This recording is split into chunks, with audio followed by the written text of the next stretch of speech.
लेके आ गए हिंदी व्याकरण की क्लास, जिसमें आज हम पढ़ेंगे संज्ञा। ठीक है, जिसमें क्या कहेंगे? संज्ञा। यानी संज्ञा इंग्लिश में कहेंगे वो नॉन। ठीक है, नॉन। ठीक, संज्ञा किसे कहते हैं? संज्ञा किसे कहते हैं? आज हम पढ़ेंगे संज्ञा। ठीक है, तो सबसे पहले हम पढ़ेंगे वो संज्ञा किसे कहते हैं। ठीक है, कहता है वो किसी भी व्यक्ति वस्तु, स्थान या भाव नाम को संज्ञा कहा जाता है। यानी बोल रहा हूँ किसी भी व्यक्ति का नाम हो, वस्तु हो या स्थान हो, उसका भाव हो, ठीक है, उसी का हम बहु कुछ कहते हैं? संज्ञा कहते हैं। क्या कहते हैं? संज्ञा कहते हैं। ये हमारा नाम VVI क्वेश्चन है वो, इससे आएगा ही आएगा 2026 में क्लास 10th के लिए। ठीक है, बोलता है कि संज्ञा, कहता है वो जैसे राम। ठीक है, राम हो गया हो, तो राम हुआ, तो राम एक व्यक्ति का नाम हुआ। ठीक है, ये नाम हुआ, और नाम हुआ तो जैसे में अगला कि पश्चिमी, यानी कि पश्चिम दिशा है। ठीक है, पश्चिम दिशा हो तो इस दिशा का नाम बता रहा है, क्या नाम बता रहा है? ठीक, डायरेक्शन बता रहा है ना। ठीक है, सागर, सागर उस जगह का नाम है, सॉरी तालाब है, कुआं, सब जितना वो वस्तु का नाम बता रहा है। ठीक है, यानी कि आदि बताएगा। ठीक है, अगला है कि संज्ञा कितने प्रकार के होते हैं। ठीक है, यानी संज्ञा कितने प्रकार के होते हैं?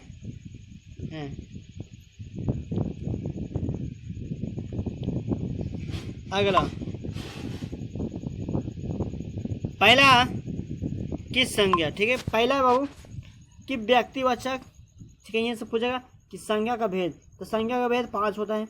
ऑब्जेक्टिव में पूछेगा कि संज्ञा कितने प्रकार होते हैं, तो 5। दूसरा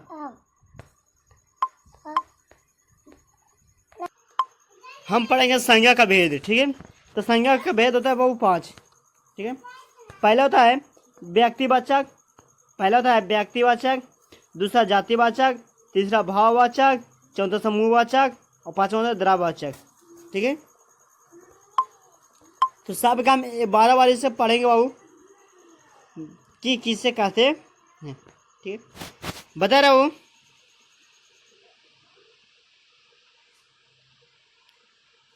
कह रहा है कि व्यक्तिवाचक किसे कहते हैं। ठीक है, व्यक्तिवाचक किसे कहते हैं, तो बोलता हूँ जिस शब्द किसी निश्चित प्राणी हो, व्यक्ति, वस्तु अथवा स्थान के नाम का बोध कराता होता हो, यानी कराता है, उसे हम व्यक्तिवाचक कहते हैं। उसे हम क्या कहते हैं? व्यक्तिवाचक कहते हैं। यानी जिस शब्द किसी निश्चित प्राणी हो, मैंने कि बता रहा हूँ कि जिसमें जान हो, व्यक्ति हो, ठीक है, वस्तु हो, कुछ किसी प्रकार की वस्तु हो, अथवा स्थान हो। ठीक है, यानी कि किसी जगह का नाम बताता है और नाम बताता हो, उसी का हम लोग कहते हैं व्यक्तिवाचक कहते हैं। जैसे लाल किला, लाल किला एक जगह है, वो ताजमहल एक जगह है, अमेरिका भी है, भारत है, रामायण व्यक्ति का नाम है, महात्मा गांधी भी है, हिमालय है, गंगा है, ये सब जितने बाबू हमारे कुछ हो गया व्यक्तिवाचक के अंदर आता है।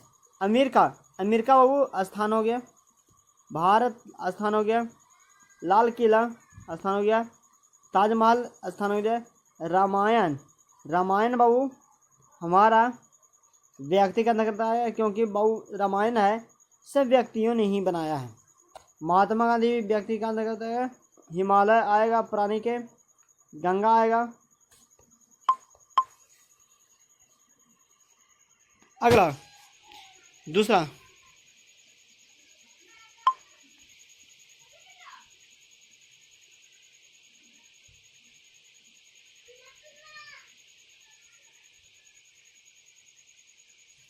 अगला है कि जातिवाचक। ठीक है, दूसरा बाबू कि जातिवाचक किसे कहते हैं। ठीक है, कहते हैं जिससे किसी शब्द संपूर्ण जाति का बोध हो। ठीक है, ये नहीं बता रहा हूँ। यहाँ पर मान लीजिए कि पूरा एक हमारे कुछ एक गर्ल है। ठीक है, और गर्ल है बाबू। ठीक,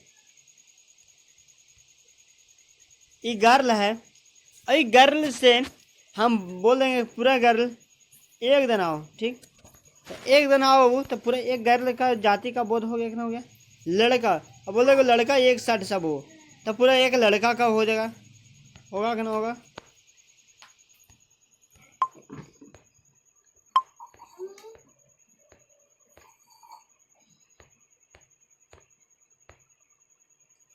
कहता हूँ ऐसी, कहते हैं ऐसे जातियों का नाम बताने वाले शब्द को हम जातिवाचक कहते हैं। मैंने बता रहा हूँ जिस शब्द से पूरे जाति का बोध होता है। ठीक है, जिस शब्द से किसी जाति का बोध होता है उसी का हम लोग जातिवाचक संज्ञा कहते हैं। जैसे नदी, अब नदी कहते हो तो नदी किसी भी प्रकार का हो वो आएगा। नगर यानी गाँव सब हो से आएगा।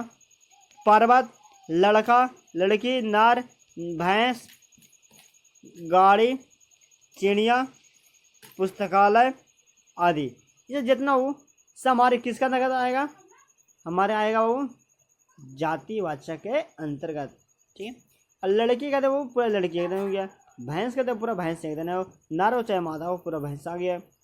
गाड़ी, गाड़ी कहते हैं वो पूरा गाड़ी का नाम आ गया।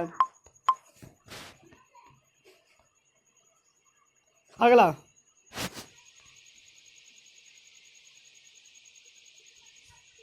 अगला बाबू कि भाववाचक। ठीक है, भाववाचक संज्ञा, भाववाचक संज्ञा किससे कहते हैं।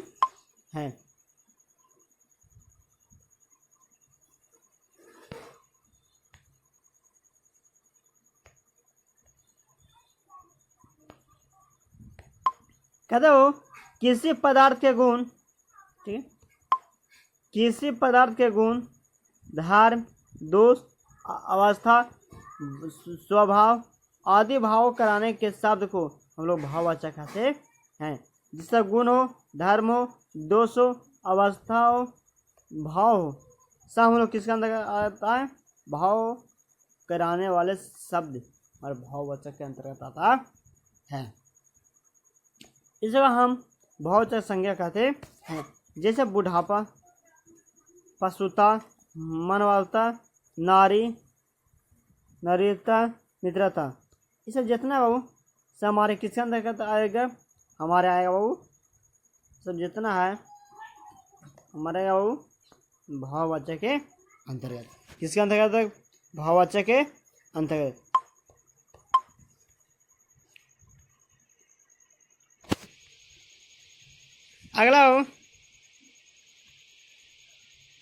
अगला है कि समूहवाचक किसे कहते हैं। समूहवाचक किसे कहते हैं, बोलता है जिस शब्द से किसी व्यक्ति, वस्तु अथवा समूह का बोध होता है या ज्ञान होता है उसी का हम लोग समूहवाचक कहते हैं। जैसे सेना, सेना हुआ वो पूरा एक भीड़ होता है। ठीक है, ये पूरा समूह होता है, भीड़ होता है उतना ही, सभा वही होता है। स्कूल में बच्चों की संख्या वही होता है। हमारे अंगूर का गुच्छा होता है वो हमारे किसके अंदर आता है, हमारे समूह के अंतर्गत आता है। किसके अंतर्गत, समूह के अंतर्गत। कहता है अगला कहता है द्रावाचक।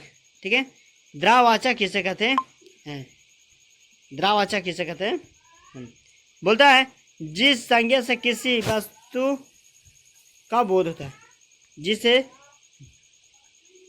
नापा या तौला जा सकता है।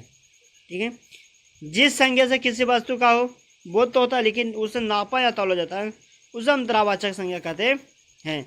जैसे दूध, दूध को वो नापते हैं या तौलते हैं, दही नापते हैं या तौलते हैं, घी नापते हैं या तौलते हैं, तेल नापते हैं या तौलते हैं, बहुत आदि प्रकार के हमारे आएगा, ठीक है, जिसे नापा या तौला जा सकता है, नापा या तौला जा सकता है, गिना जाता नहीं है। उसी का हम कहते हैं अंतरावाचक संज्ञा। मेरा मोबाइल नंबर है 91 62 79 45 86। मेरा मोबाइल नंबर। ये कमेंट लेकिन फटाफट करने की जरूरी करे, ताकि 2026 में BSEB